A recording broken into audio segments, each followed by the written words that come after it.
Bab 1. Permainan futsal. Permainan sepak bola di dalam ruangan dinamakan futsal. Futsal merupakan pengembangan dari olahraga sepak bola, yang dimana jumlah dalam satu tim yaitu terdapat 5 orang dalam satu tim.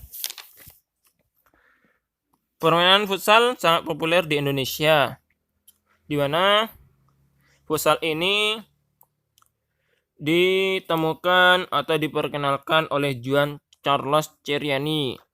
Ia adalah seorang pelatih sepak bola asal Argentina. Futsal dimulai pada tahun 1930 di Montevideo. A. Ukuran lapangan. Lapangan futsal berbentuk persegi panjang, di mana panjang lapangannya itu 25 sampai 42 meter.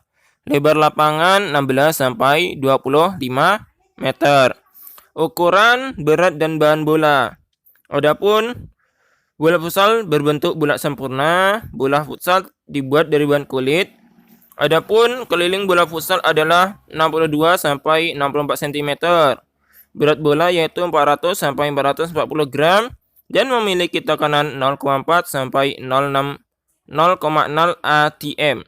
Pantulan pertama dari bola futsal antara 55 sampai 60 cm. Gerak dasar permainan futsal yaitu pertama gerak dasar passing atau mengoper atau mengumpan bola. Di sini terdapat passing menggunakan kaki bagian dalam, passing menggunakan kaki bagian luar, dan passing menggunakan tumit. C. Kejuaraan futsal. Ada beberapa kejuaraan futsal yang dipertandingkan di dunia, yaitu sebagai berikut. Piala Dunia Futsal FIFA. Piala Dunia Futsal FIFA adalah kejuaraan internasional untuk futsal versi dari sepak bola dalam ruangan atau indoor. Kejuaraan ini diselenggarakan setiap 4 tahun sekali. Yang kedua yaitu kejuaraan futsal AFF. Kejuaraan futsal ASEAN merupakan kompetisi futsal internasional yang melibatkan negara-negara di wilayah Asia Tenggara dan diselenggarakan oleh Federasi Sepak Bola ASEAN atau AFF. Ketiga, kejuaraan futsal AFC. Kejuaraan futsal AFC adalah kompetisi futsal antar negara yang tergabung pada Konfederasi Sepak Bola Asia. Kompetisi ini pertama kali diselenggarakan pada tahun 1999 dan dipertandingkan setiap tahunnya kecuali pada tahun 2009. Iran mendominasi kejuaraan ini dengan menjuarai 10 dari 11 edisi kompetisi sejauh ini. Bab 2. Permainan bulu tangkis. A. Sejarah permainan bulu tangkis.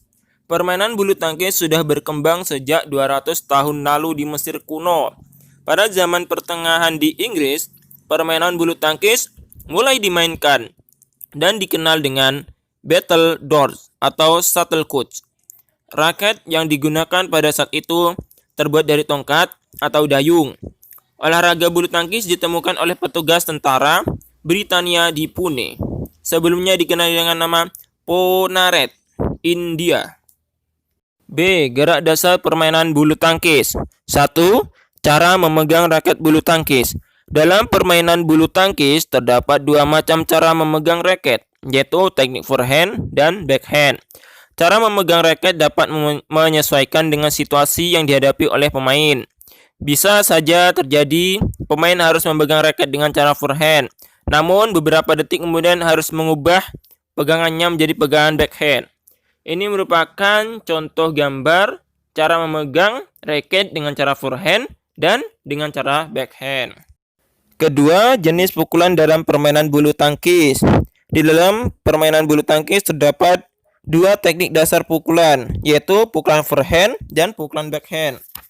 Di dalam gambar tersebut merupakan contoh cara melakukan pukulan forehand dan cara melakukan pukulan backhand. Untuk memainkan bulu tangkis memerlukan raket sebagai pemukul bola bulu tangkis. Raket memiliki berat kurang dari 150 gram. Bahan yang digunakan untuk membuat raket adalah kayu, aluminium, fiberglass, dan arang atau carbonex. 2. Cook atau shuttlecock. Bola yang digunakan untuk permainan bola tangkis disebut cock atau shuttlecock. Shuttlecock terdiri atas bagian kepala dan bulu.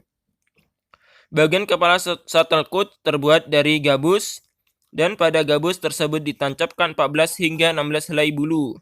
Berat shuttlecock adalah 4,73 sampai 5,50 gram. 3. Gerak dasar atletik. Atletik adalah suatu cabang olahraga yang meliputi gerak dasar jalan, lari, lompat, dan lempar. Di sini ada beberapa gerak dasar dari jalan, lari, lompat, dan lempar. Yang A, gerak dasar jalan, di mana ini terdapat yang pertama jalan ke depan, kedua jalan ke samping, dan ketiga jalan dengan cara cepat. B, gerak dasar lari. Lari adalah gerakan memindahkan tubuh dari satu titik ke titik lainnya dengan cara melangkahkan kaki secara bergantian dengan cepat. Di sini terdapat 3 cara lari, yaitu yang pertama lari pelan, kedua lari cepat, dan ketiga lari jarak pendek. C, gerak dasar lompat.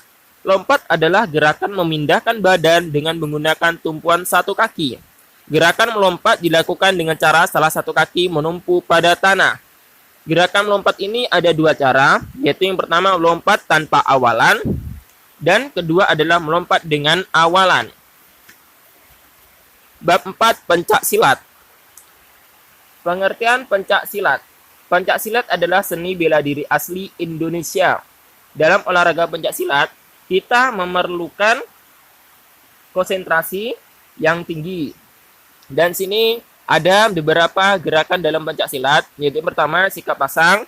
Di sini di dalam gambar terdapat 8 sikap pasang.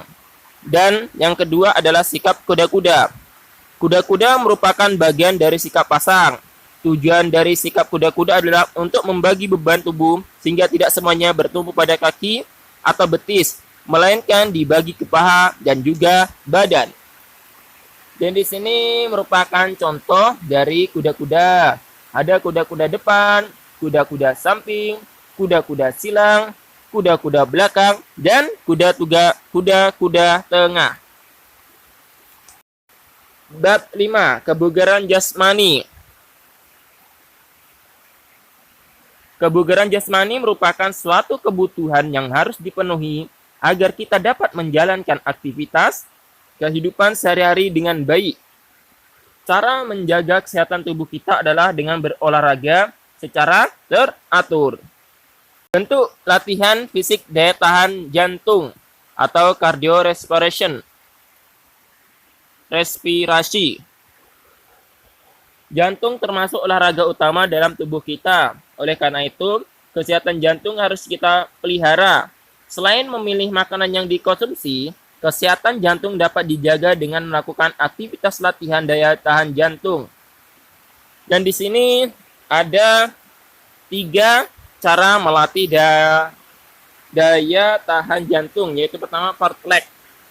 Fartlek adalah cabang atau olahraga atau kegiatan yang dilakukan di ruang terbuka. Contoh olahraga fartlek adalah jogging atau lari.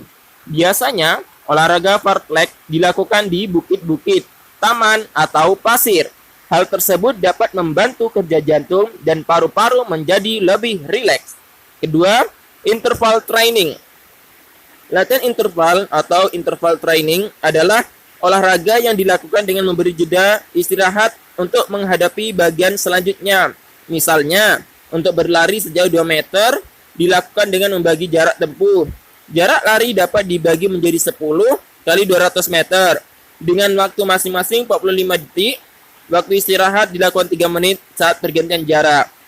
3. Lari dan renang jarak jauh. Lari jarak jauh atau long running sebaiknya dilakukan di tempat yang masih alami, sehingga kualitas udara yang dihirup saat berlari masih bagus. Begitupun dengan renang jarak jauh atau long swimming. Sebaiknya juga dilakukan di alam terbuka. Long swimming dapat dilakukan di kolam renang yang berada di tempat terbuka dengan pemandangan alam yang masih asri ataupun di pantai atau laut. B. Senam kombinasi dengan alat. Pertama, gerakan bertumpu. Gerakan bertumpu adalah gerakan yang memusatkan kekuatan pada salah satu bagian tubuh Gerakan bertumpu memiliki dua jenis, yaitu bertumpu menggunakan kekuatan kaki dan bertumpu menggunakan kekuatan tangan. B. Gerakan menggantung. Gerakan menggantung atau disebut pull up adalah gerakan yang digunakan untuk mengukur dan melatih kekuatan otot tangan dan bahu. Saat melakukan kegiatan ini, kamu memerlukan alat berupa palang tunggal. Contohnya seperti di dalam gambar tersebut. Baiklah Soli dan Soleha, hanya sampai di situ materinya. Assalamualaikum warahmatullahi wabarakatuh.